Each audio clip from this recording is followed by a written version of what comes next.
Now I'm going to call a leader from the Freedom Front to give a message.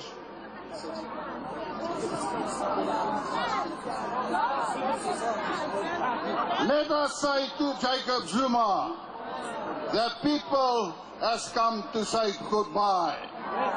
Yes, he may think and may ask the question, where are the people going? We say, we are here to stay, but you are going. We say goodbye to Zuma. U werk hard vir die geld. U betaal belasting. U wil 'n beter lewe hê.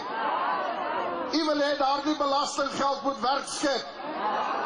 U wil hê daardie belastinggeld moet vir u kinders geleerdheid gee. U wil 'n beter lewe hê. Maar die geld word gesteel. En u weet mos, die deler is so goed soos die steler. En die steler moet tronk toe gaan. En daarom sal ons die delers en die stelers laat tronk toe gaan. We must change the system where the people elect the president, not the party in parliament. We, the people, must have the say of who is the president of our country.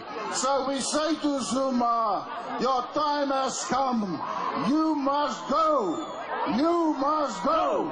You must go. You must go.